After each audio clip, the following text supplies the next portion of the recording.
My father didn't raise his voice when he said it. He didn't need to. Your schooling is suspended until you apologize to Noah. The knife in my hand stopped mid-air. Across the table, my brother tried and failed to hide the smirk spreading slowly across his face. My mother looked away, her breathing uneven, waiting for me to break first, but I didn't. I set the knife down, smoothed a strand of hair behind my ear, and let the silence settle like dust. "All right," I said. For a moment, no one moved. They thought that was surrender, but it wasn't. My name is Lucia Hale, and I grew up in a house where silence traveled faster than sound, where a single look decided who mattered and who didn't. From the outside, we were the kind of family people called put together. Inside, everything tilted around one person, my younger brother, Noah Hale. My father, Grant Hale, preferred order over fairness. He liked schedules, timetables, rules printed on the fridge. My mother, Elise Hale, preferred peace over truth. She worried about emotions the way other people worried about cracked windows, patching everything quickly, even if the patch never held.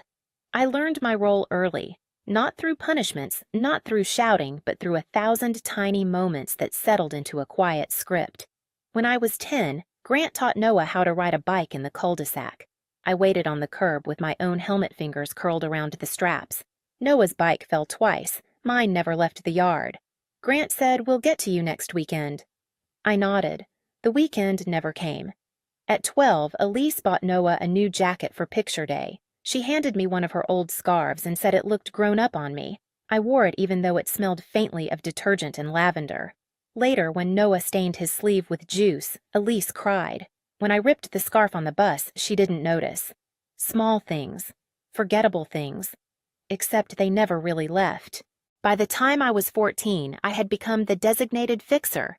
When Noah forgot his project, I brought mine for him to copy. When he fell behind in science, I stayed up explaining experiments while he scrolled on his phone. Grant praised him for catching up, said he had potential. My contribution dissolved quietly in the background, like steam disappearing from a mirror. The first time I saw the cost of this imbalance clearly was the afternoon I stayed after school for debate practice. I'd just been told I would lead the team for the regional round. I remember feeling almost light walking toward the parking lot. Then I saw Grant's car pull up. Not for me, for Noah. He ran out of the building crying, claiming someone had picked on him. Grant left the engine running and didn't even glance in my direction. I stood there, trophy-shaped hope cooling in my hands, watching the car pull away without me. But the moment that defined everything happened one winter evening in the school garage. The yellow light flickered above us as Noah cornered a younger student, Ryan, from my math class, pressing him against a concrete pillar. I froze for a second, watching the way fear reshaped Ryan's face. When Noah shoved him hard enough to make him fall, I stepped forward out of instinct. Later at home, Elise brushed it off as boys being boys. Grant warned me not to make a scene. And Noah. He smiled like nothing had happened. That was when the script finally became clear Noah caused the damage. I carried the responsibility. And in our house, that wasn't going to change. The night it all snapped into place wasn't loud. It never is not in my family. We were halfway through dinner when my father, Grant, wiped his mouth with the edge of his napkin and spoke like he was announcing a policy update. "You'll stand on the auditorium stage tomorrow and apologize to Noah," he said. School-wide. Clear and simple. Across the table, my brother, Noah. My younger brother, the family's chosen center, kept his eyes down, but the smirk tugging at his mouth gave him away. My mother, Elise, folded her hands like she was bracing for impact. I didn't speak at first. I let the words settle heavy and familiar. They didn't ask what happened. They didn't mention the footage. They didn't care that the garage camera caught Noah shoving a smaller student, Ryan, the quiet sophomore from my math class, so hard he hit the concrete pillar. "Family stays together," Elise murmured, voice trembling in that way she used when guilt was supposed to do the work for her. "It's simple," Grant added. One apology and this mess disappears. Except it wasn't simple. It never had been. They wanted me to rewrite the truth publicly, to stand under the stage lights and say their golden boy had merely defended himself, because that version of the story kept the house in balance, because my dignity was worth less than Noah's image. "So you want me to lie?" I said quietly. Grant shook his head. "I want you to be responsible. Responsible. That word had followed me since childhood, flexible enough to twist into anything they needed from me. Noah finally looked up, eyes bright with expectation. Just do it, Lucia. It's not that deep. It was strange how calm everything felt in that moment. The clatter of forks, the faint hum of the kitchen light, the smell of roasted vegetables cooling on the table. I couldn't feel anger, only clarity. I inhaled slowly, smoothed a strand of hair behind my ear, a habit I'd never fully broken, and felt the shift happen inside me. Small, precise, final. "All right," I said. The word hit the table like a dropped coin. Noah's smirk twitched. Elise blinked. Grant opened his mouth to lecture, but nothing came out. They thought they'd won. They thought that single word meant surrender. They didn't realize it was the moment I stopped playing the role they wrote for me. I went upstairs without another word. No slammed doors, no dramatic footsteps. Just the soft click of wood touching wood as my bedroom door closed behind me. It was the quietest boundary I had ever drawn, so quiet they didn't even hear it. I stood there for a long moment, letting the silence settle.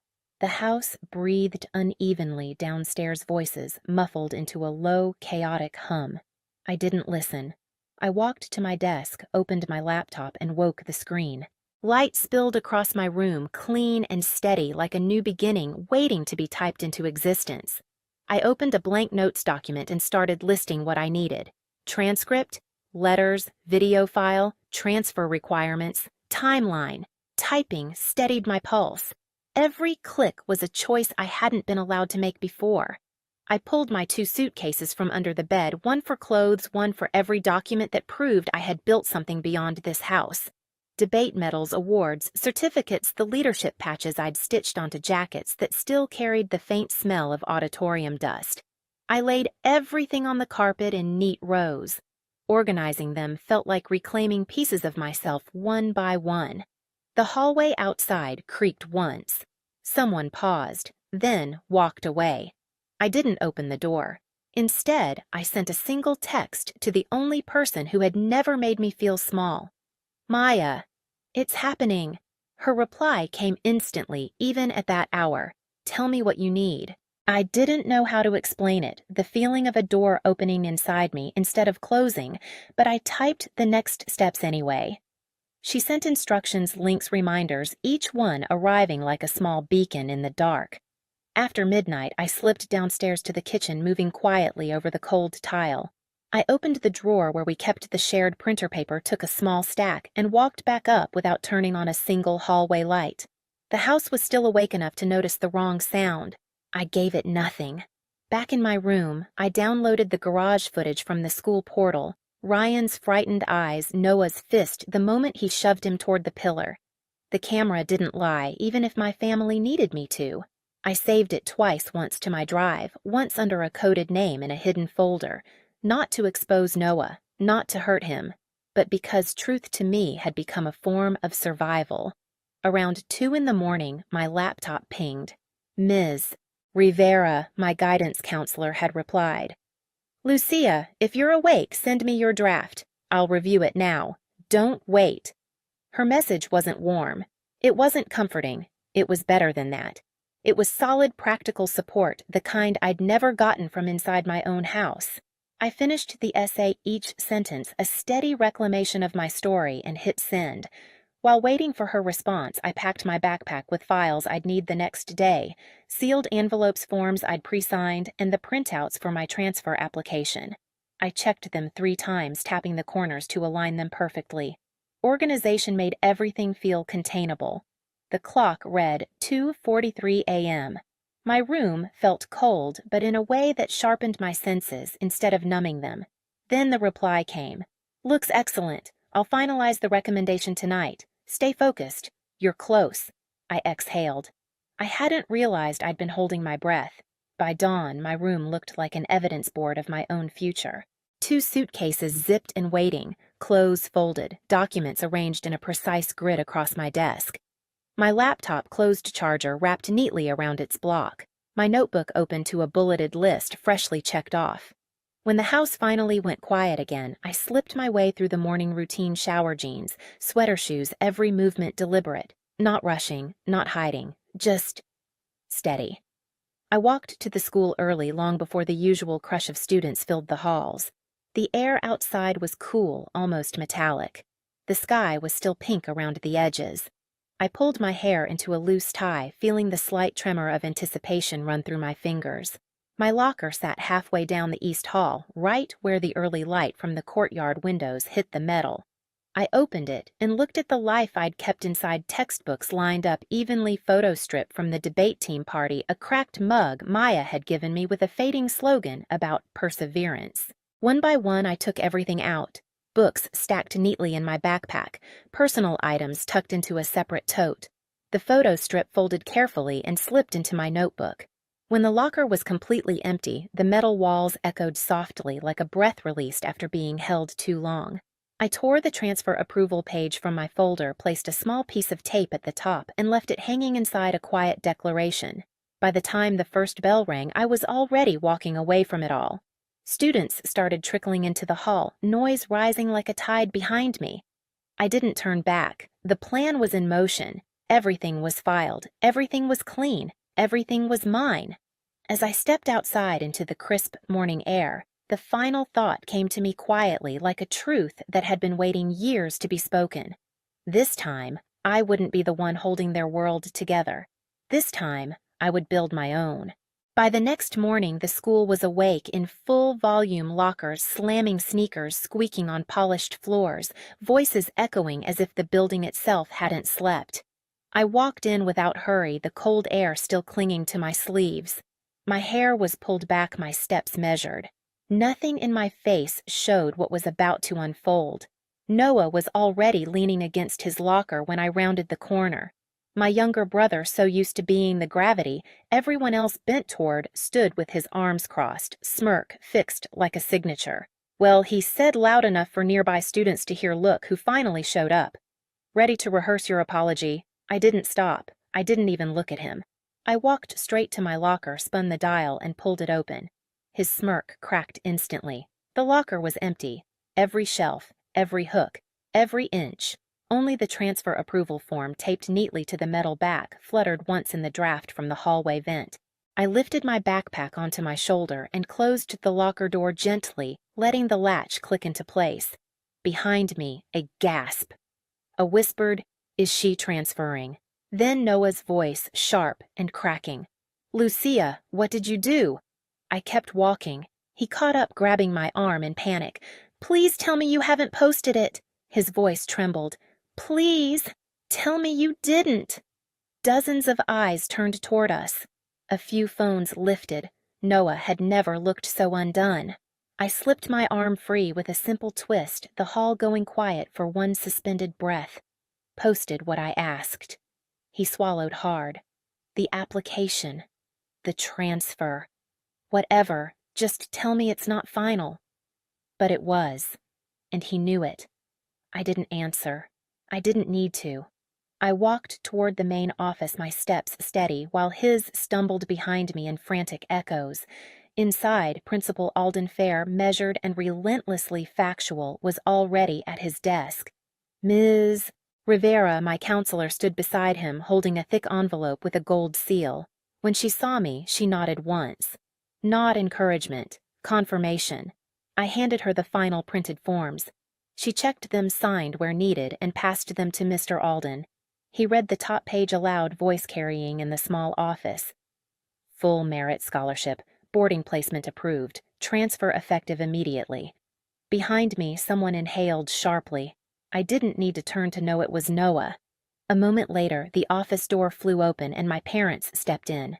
Grant's tie was crooked, something I had never seen in my life. Elise looked like she hadn't slept at all, eyes, red fingers trembling around her phone.